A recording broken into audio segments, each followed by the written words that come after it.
How can you do this, doctor? Have you come all the way from America only to take away the life of this noble woman?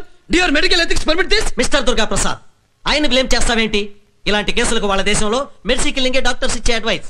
దానికి ఆవిడ భర్త అంగీకరించారు, magistrate గారు అనుమతించారు. Magistrate గారు, మీరు సాక్ష్యాధారాల మీద ఆధారపడి తీర్పులు చెప్తారు. ఒక మనిషి చావు బ్రతుకులు నిర్దేశించేది పరమాత్ముడు. ఏ దేవుడు వచ్చి సాక్ష్యం చెప్పాడు సార్ మీరు చెప్పేయమని? దీర్ఘకాలిక వ్యాధితో బాధపడుతూ అనుక్షణం నరకం అనుభవించే రోగిని మెర్సీ కిల్లింగ్ ద్వారా అంతం చేయడం, వారిని ఆ బాధ నుంచి విముక్తి చేయడమేనని డాక్టర్లే సూచించారు. అడవిలో జింకను చంపితే కేసు, పక్షిని చంపితే కేసు, ఆఖరికి అడవి పందిని చంపితే కేసు పెట్టే ఈ దేశంలో మనిషిని చంపడం న్యాయమేనని ఎలా అనుకున్నారు సార్? గర్భంలో ఉన్న శిశువుని చంపడమే మహాపాపంగా భావించే హిందూ దేశంలో పుట్టిన నిండు ముత్తైదువుని కాటికి పంపడానికి మీ అందరికీ మనసు ఎలా వచ్చింది డాక్టర్? మీ జీవితాన్ని వైద్యం కోసం ధారపోస్తున్న శాస్త్రవేత్తలు మీరు. మీ విజ్ఞానంతో, మీ తెలివితేటలతో ఆ దీపాన్ని వెలిగించండి. డాక్టర్లు అంటే కలియుగ దేవుళ్ళు అన్న పేరుని సార్థకం చేసుకోండి. Sorry doctor, please. సార్ వెళ్ళకండి సార్. అమ్మగారి సుఖాన్ని మాత్రమే కోరుకునే మీరు చావులో కూడా ఆవిడ సుఖంగా వెళ్ళిపోవాలని సంతకం పెట్టారు. ప్రాణాలు పోయాల్సిన డాక్టర్లే ప్రాణాలు తీస్తున్నందుకు బాధపడట్లేదు. మీరెందుకు సార్ బాధపడతారు? Mister Durga Prasad, try to understand us. There is no way. ఆవిడ బతుకుతుంది, నేను బతికిస్తాను.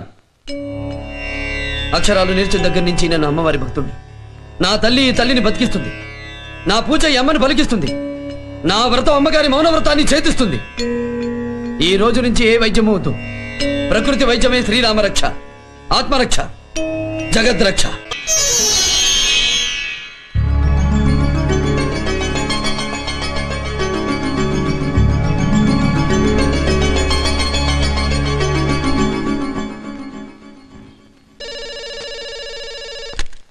హలో నాన్న, నేను శంభు ప్రసాద్ని. రేపు నిజాముద్దీన్ ఎక్స్ప్రెస్ లో వస్తున్నాను. మీరు స్టేషన్కి రండి. అలాగే అలాగే. భవానీ భవానీ,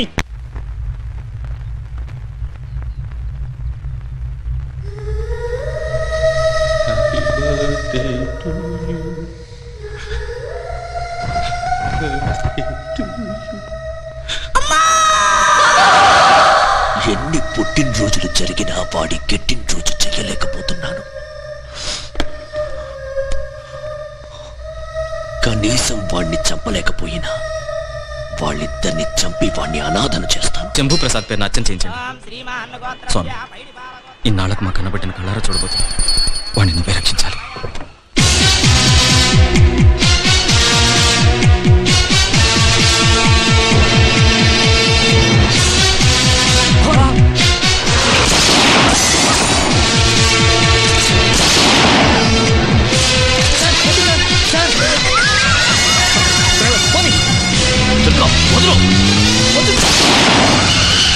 ఈ రోజు వాళ్ళని చంపేయాలి. చంపాల్సింది వాడు కడుపున పుట్టిన బిడ్డను కానీ వాళ్ళను కాదు సార్.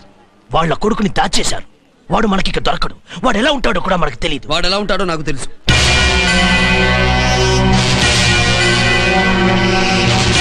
వీడే వాళ్ళ కొడుకు.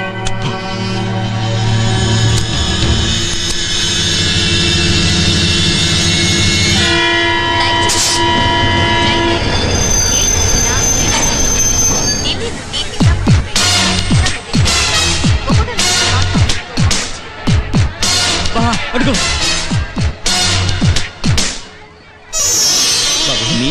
నేనేరా మీ నాన్నని. నాన్న, అమ్మా, గాడ్ బ్లెస్ యు సార్. అబ్బా, ఇవన్నీ ఇంటికి వెళ్ళిన తర్వాత పద బాబు. ఈయన మాయన్ బాబు. మామయ్య. నాన్న ఏమిటి కంగారు? ఏం లేదు బాబు, ఆ ధనంజయ్ గాడు నిన్ను చంపడానికి దుర్గా ప్రసాద్ అనే రౌడీని ఏర్పాటు చేశాడు. నన్ను చంపడానికా? కంగారు పడకు నాన్న, నేను మీ క్యాలిక్యులేషన్ కి అందేవాణ్ణి కాను. అవతల వాడు నీ కాలిక్యులేషన్స్ కి అస్సలు అందడు. ఆయన ముందు నువ్వు పద చెప్తాను. అది కాదు మావయ్య.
ఇప్పుడు అర్థమైందా నా కెపాసిటీ? ఇవి ఇనుప గుగ్గిళ్లలో గుచ్చి గుచ్చి కత్తులా తయారైన వేళ్ళు నాన్న. వాడిది పోలీసుల్ని చిత్తకొట్టిన చీర. ఆహా. మరి ఈ అడ్రస్ లేని వెధవలు నా మీద వదిలేడేంటి? నాన్న, ఆ దుర్గా ప్రసాద్ని దుర్గామాతకి నైవేద్యంగా పెట్టి ఆ తర్వాత ఇంటికొచ్చి నీ దగ్గర విజయహారతి అందుకుంటానమ్మా. వస్తాను రామయ్య. తీసుకమ్మా.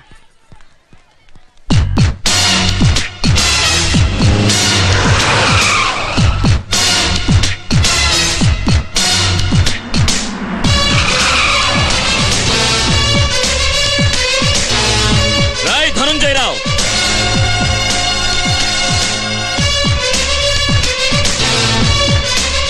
గుర్తుపట్టావా? 20 ఏళ్లుగా నువ్వు చంపాలని చంపించాలని ఎదురు చూస్తున్న మొహం ఇదేరా. డబ్బులకి మనుషుల్ని చంపే జబ్బున వాణ్ణి పెట్టుకున్నావటగా. పిలవరా. దుర్గా ప్రసాద్.